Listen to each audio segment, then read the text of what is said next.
Hello, welcome to Monarchy Creative Design Studio. Today I'm going to interview Katrin from Kika Services. Do you want to introduce yourself and your business? Sure. So I'm Katrin. I'm from Kika Services. Yeah. I'm originally from Germany and I've lived in the UK for the last 10 years. And my business, Kika Services, focuses on people-focused leadership. So we work with other businesses on new ways of working. Yeah. Also, because we know that the relationships in between the colleagues is very important. So how could you make sure the colleagues get along? So, yeah. Yeah. So exactly. The key to better business is actually the relationship with the people a business has. So I work with businesses that are ready to shift away from outdated and top-down hierarchical structures. So these new ways of working I mentioned make sure that employees are actually treated as adults and not as children. So what we do is facilitate workshops. We have online resources as well for people just to learn how they can work better together. But I would say that the key ingredient to any business is the relationship with their people. And the key ingredient to that relationship is actually quite simple. It's treating them as adults. Yeah, because the colleagues need to get on, need to have a good relationship to boost up the productivity. So it's very important. Exactly. Yeah. Quite often I see that when you say productivity, a lot of companies obviously want to have more productive people, but quite often you see that for them that means bums in seats. Being present, sitting at their desks. However, that doesn't actually show the quality of their work, or doesn't really show the output. So yeah, productivity can mean a lot more things than people just being present at their desk at all times. Yeah, sure. Because I know you also help your clients in terms of the recruitment process, right? So, because the job interview is such a short period of time, you don't see one's true color during that period of time.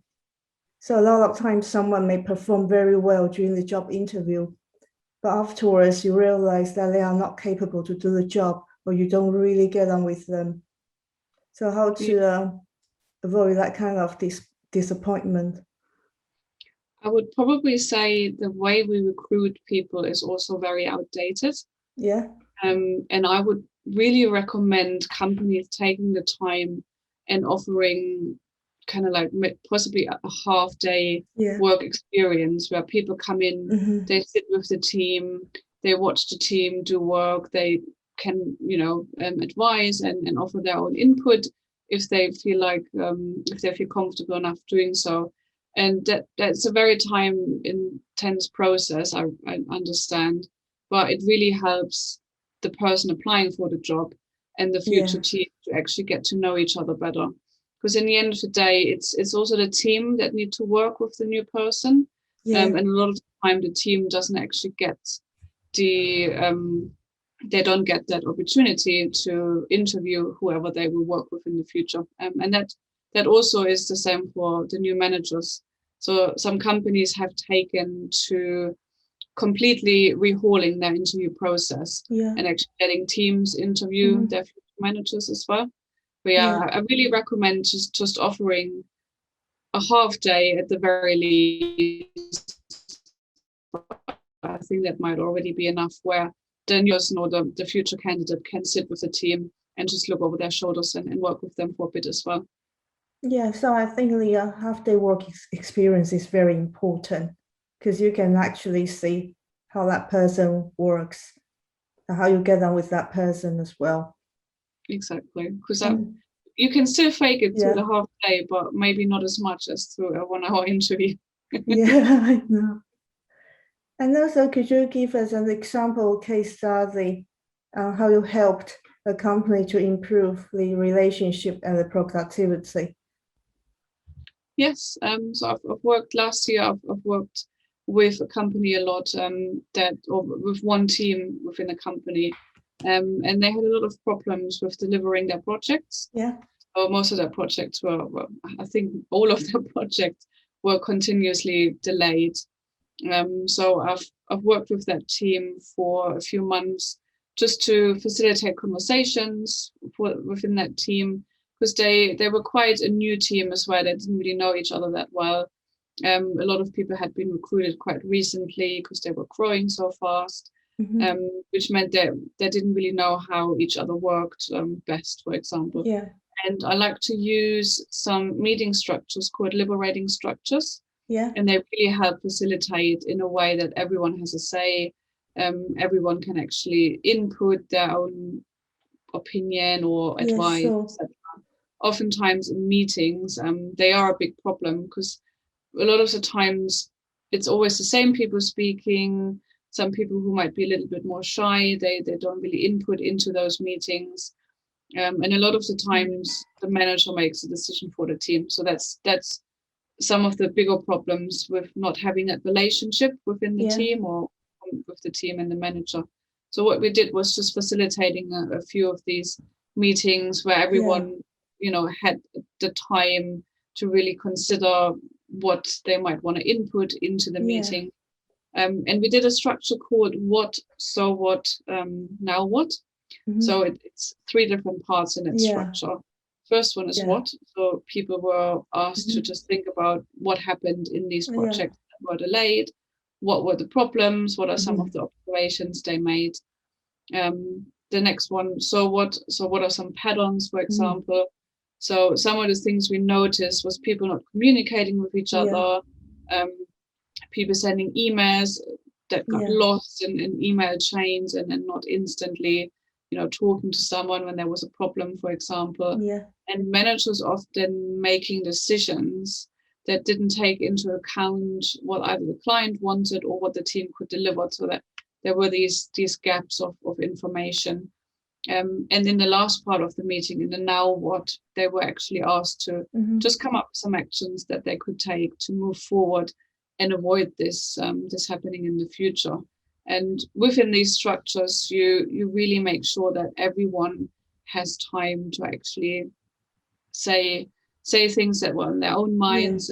And quite often what we realized was that everyone had very similar thoughts. So everyone noticed the same things, but they just didn't communicate well with each other. With structures like these, you just bring out everyone's kind of personality a little bit, and people really got to know each other over these months, and were working much better with each other as well. So I think having a structure is the key. So they know how to start with and what procedure to follow. Exactly. And also the leadership is very important. So from your point of view, what is the good leadership? Good leadership should be people-focused. So focus on people rather than processes or procedures or profits. Good leadership really needs to actually look into how they treat their employees. A lot of employees are really treated like toddlers when they go into work. They're told when to start working, when to finish, where to work from, how to work, etc. However, when you think about it, leaders have employed their employees for certain skills. Quite often, they obviously employed them because they're capable adults of doing things and making decisions. So I think, the main focus point is going back to basics, treating people like adults and like actual people, and handing over some of that decision making, because that makes things a lot faster as well. So a lot of clients are normally quite annoyed and frustrated when they have to wait for an answer from the leadership to make a decision on some of their queries and questions as well. So focus on the people is what I would. Because everyone has a different personality. Exactly. So everyone works differently. So in the current corporate or business environment, do you think it's more challenging for female leaders, according to your observations? I think so. There still seem to be massive gaps as well. I think I've recently read there's about a third of senior leaders that are female. Yeah.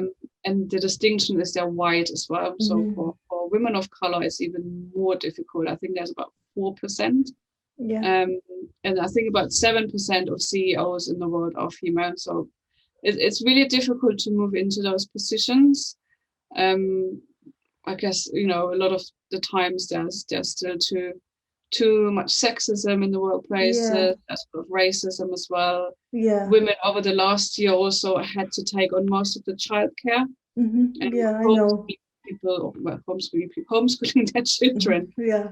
And that, that's all really difficult, because I think women are still expected to, besides last year, they're still expected to do most of the housework maybe as well, and in general most of the childcare. So I think it is definitely more difficult for women to move into these positions.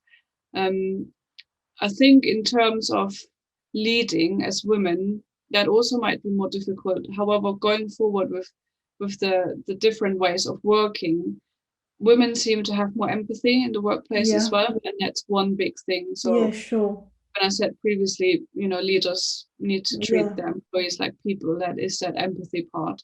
So I'm quite hopeful that with more women in the leading department, we will be able to move on to that a lot quicker as well. Yeah, sure.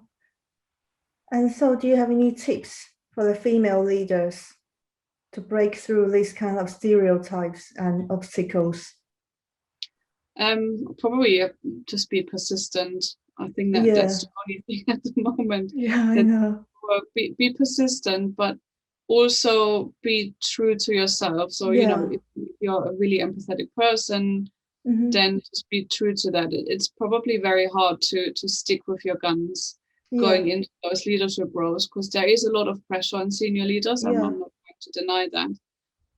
However, also if you lead teams with that empathy part, teams will actually stick up for you as well. They will stand behind you. So that persistency is the key, I think, for all of us. Yeah. Yeah, of course, because I'm not a leader because I don't have a team, but I mean, suppose if we stick to our guns, no one can really push your boundaries. But sometimes it probably takes time to prove. Yeah. It takes longer for us. So if we stick together and be persistent, that will hopefully work. And also, I suppose a lot of your clients are working from home now. So do you think it's hard to keep up with very good teamwork and the productivity while everyone is working from home? I think so. Last year obviously was a bit different anyways, because people had more things to do at home. But it is more difficult if a team already didn't really communicate well with each other when they were in the same space. It's even harder now, and I know it's even harder for people that joined companies recently, so they've never met their teammates. But there's a lot of things you can do with technology, with Zoom, with Slack, for example, or even WhatsApp. And I've seen really good examples where leaders have made themselves available on Zoom.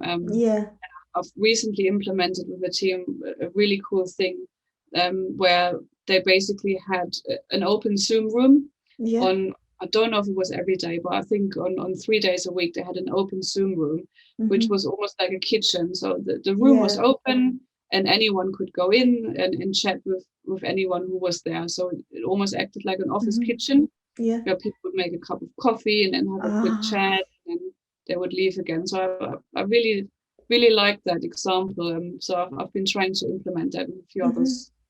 And people really seem to like it, just having that opportunity. So it's not, one of these forced team exercise Zoom meetings where everyone go and pretend they enjoyed it. It was really just, if you want to come in.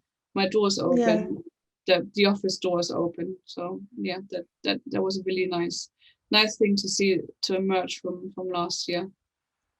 Yeah, sure. So do you think working from home will still be a trend afterwards, even after the pandemic? I hope so. I hope the trend would be for people to choose where they want to work from. Because there's a lot of young people that don't have that luxury of having their own office at home. they work from their bedroom or from shared living room. So that's not sustainable. I don't think it's sustainable for everyone to work from home all the time. And we know for sure it's not sustainable for everyone to go to the office every time. So I really hope that it's going to be an option for people to choose. And to be fair, if it's not an option for people to choose, they will probably choose to go to a company where that is an option.